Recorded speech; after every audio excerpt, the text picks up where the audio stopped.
Abbi qabxii mariidhaaf qabanne kan Premier League Englanditti haaceenu kaleessa Premier League Englandin Brentford Fulham waliin goolii malee Leeds goolii 3-0 Wolves akkasuma Newcastle dirree isaarratti Bournemouth goolii 2-1 Bournemouth torbee darbe Arsenal injifate kaleessa Newcastle akkasuma Tottenham goolii 2 qaxaf Brighton waliin xumuree jira. Taphni eegamaa ture Stamford Bridge irratti Chelsea Manchester United simatee goolii 1-0 mo'amee jira. Chelsea gaa asdoo Muhammad kan jiru gareen kun iddoo hirmaannaa waltajjii Awurooppaa argachuudhaaf rakkatu akka danda'udha kan namatti mul'isu tapha kaleessa akkamitti ilaalta? Chelsea taphichaan tapha bareedaa taphatee goolii galchuudhaaf yaalaatti kan ture garuu qabxii 3 barbaachisaa ta'e sana milkeeffachuu hin dandeenye. Manchester United goolii 1-0dhaan goolii Bruno Fernandes Matheus Cunhaaf mijeesseen Matheus Cunha kan galche Bruno Fernandes kubbaa goolii galee 18 mijeessuudhaan Ricardi Thierry Henry fi Kevin De Bruyne fooyyessuudhaaf taphoota 5 isaafin 3 kan mijeessu taanaan Premier League Englandin kubbaa hedduu goolii ta'e mijeessuudhaan Ricardi kan qabatu ni ta'a. Manchester United fi taphni kun qabxii 3 kaleessa argate kun hirmaannaa Champions League Awurooppaa gara mirkaneeffachuutti dhiyaachaatti kan jiru qabxii 58tiin sadarkaa sadaffaarra jira. Sadarkaa ja'affaarra kan jiru Chelsea garaagarummaa qabxii 10 gidduu isaanii kan jiru. Kanaaf garaagarummaa kana dhiphisee dorgommii keessaa Manchester United isa baasa kan jedhu sun Manchester United akka mirkaneeffatetti kan ilaallu. Chelseadhaaf garuu yaaddeessaadha.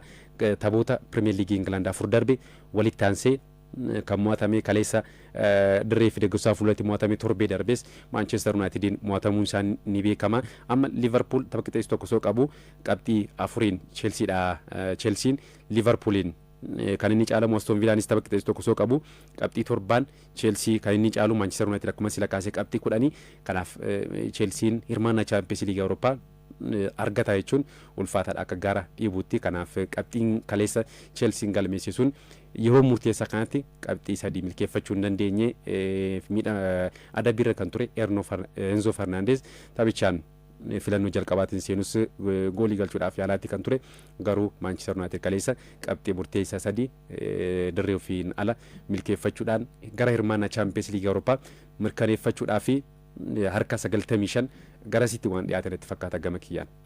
Tapha murteessaa tapha cimaa torbee kanaa inumaayyuu tapha cimaa bara kanaatiin har'a iitaa irratti yeroo qabnu waliin deemuudhaaf yaabbe Manchester Cityin Arsenal simata. Taphni kun gama hedduun eegama. Manchester Cityin tapha kana kan injifatu ta'e daran morkiin waancaa ni finiina.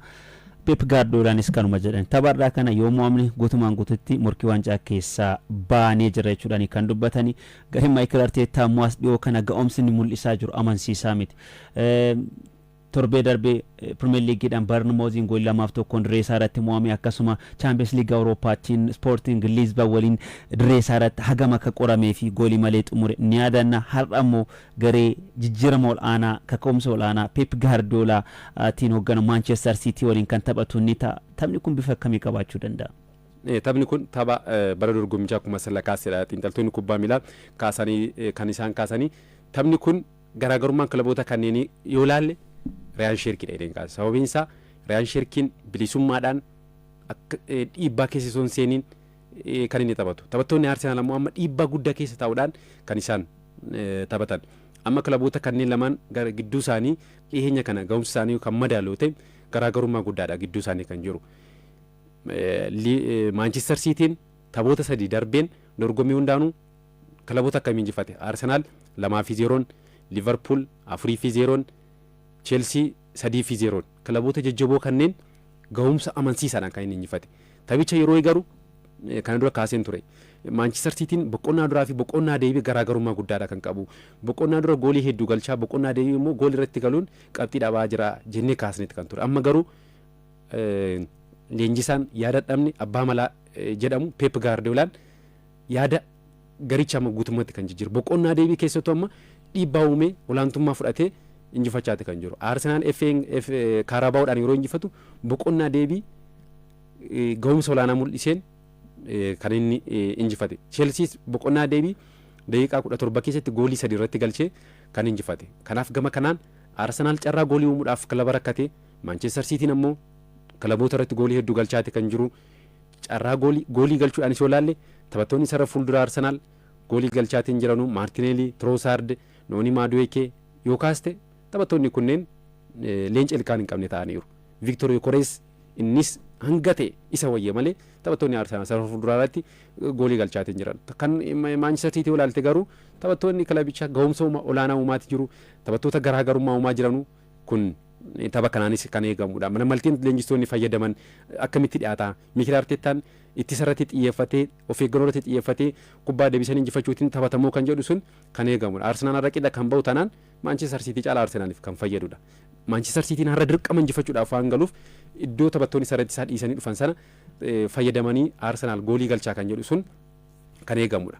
Tarii Riyaan Sheerkii fi Riyaan taphataan kun ga'umsi inni mul'isu carraa goolii uumu ispeesii dhiphaa irratti bilisummaadhaan akkaataan inni taphatu kun taphattoota Arsenaliif yaaddeessaadha. Kana alatti ammoo Nico O'Reilly taphataa sarratti isaatti garuu Pep Guardiolaan taphataa kana xiinsammuu taphataa kana ga'umsa taphataa kana jijjiiruudhaan taphataa sarratti isaatti garuu immoo kilabichi kubbaa yeroo qabatu Erling Haaland waliin sarara fuulduraatti akka lakkoofsa 9 kan argitu. Goolii galchaate kan jiru. Chelsea irratti goolii galcheera, Liverpool irratti kubbaa mijeesseera, Arsenal irratti goolii lamanni galcheen kan injifate. Kanaaf gama kanaan ga'umsi taphattootaa carraa goolii uumuu leenjistoonni lamaan akkamitti dhiyaatu amma tapha darbeen FA yeroo Kaarabaodhaan waliin taphatan Pep Guardiolaan taphattoonni Arsenal kubbaa duubarraa kan eegalle gochuudhaan taphattoota 4 fuuldura isaanii dhaabe. Sana booda Mikel Arteetaan yaada biraa burqisiisuu yaada biraa fiduu hin dandeenye akkasumatti taphichi xumurame.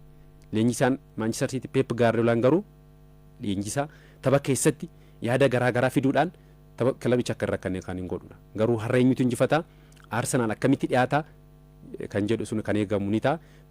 Tarii Arsenal tapha kana kan injifatu taanaan shaampiyoonii ta'uu isaatiif gara harka 90tti kan dhiyaatu ni ta'a. Garuu Manchester City kan injifatu taanaan ammoo murkiin kun daranuu hawwataa akka ta'u garaagarummaa gooliitiin xumuramuu kan jedhu sun akka eegamu kan taasisudha. Har'a yoo injifate garaagarummaa kana gara meeqaatti dhibbisaa 3 sana booda tapha qixxeessituu injifannaan garaagarummaan jiru goolii qofa ta'a. Kanaaf taphni kun tapha cimaa bara dorgommichaati jedheen kaasa gama kiyyaan kilabiin injifate qabxii 3 qofa osoo hin taane akka qabxii 6-9tti kan ilaalu gama kiyyaan. Arsenal bara kana haala kanaan waancaa Premier League England kan dhabu yoo ta'e waa lama dhabee jedhu xiinxaltoonni abbe tokko miidhagina kubbaa miilaa Arsenal ittiin beeku bara kana dhabnee jirra. Arsenal kubbaa miidhagaa liigichaan nutti mul'isaa ture bara kana diree keessatti argaa hin jirru mul'isaa hin jirru guutumaan guutuutti Arsenal duraan kubbaa gaarii taphatu san argaa hin jirru. Kubbaa miidhagaa sanis dhabee yookiin daawwattootaatti jaallattootaatti mul'isuu dhiisee waan callee kan dhabu yoo ta'e Arsenal waa lama dhabuu danda'a. Xiyyeeffannoon Arsenal bara kana kubbaa dhaabbii yookiin set piece irraa as dhiyoo kana kunillee milkaa'ee hin jiru fakkaata. Dhabbee kun Mikel Arteetaa jalaa waa hundi akka badan namatti mul'isa. Gareen kun waggaa 22 oliif Premier League England fudhannee deeggartoonni yeroon inni waancaa kana fudhachuu qabu barana jechaati kan jirani as dhiyoo kana miidhamni taphattootaa xiinsammuun taphattootaas miirri injifannoo taphattootaa laafuutti wal qabate yaaddoo keessa jiraachuu ifatti kan namatti mul'isudha. Faallaa sanaatiin ammoo Manchester Cityin bilisaan taphachuunsaa waancaa tokko ergatee jira. Champions League Awurooppaa qofa keessaa kan bahe baatiin kun immoo kan isaati. Baatiin kun immoo kan isaati. Pep Guardiolaan egaa harka 79 baatii kana injifataa kan Arteetaa garuu mana 40 keessatti fakkaatee hundi goggoruu baadhe. Sanaa gaditti gad bu'aa akka jiru ragaaleen kan addeessaati jiranii taphni kun tapha cimaa waggaa kanaati jennee kaasuu dandeenya. Egaa taphni kun sa'aatii 12:30 irraa eegalee Etihad irratti kan taphatamu ni ta'a. Aston Villa, Sunderland, Everton, Liverpool, Nottingham Forest, Burnley waliin kan taphatan taphoota sila kan Arteetaa torbee fi tapha har'aati. Bundesliga Jarmaniinis har'a Bayern Munich Stuttgart kan injifatu akkasuma qabxii tokko kan argatu yoo ta'e shaampiyoonii Bundesliga Jarman ta'uusaa kan mirkaneeffatu ni ta'a.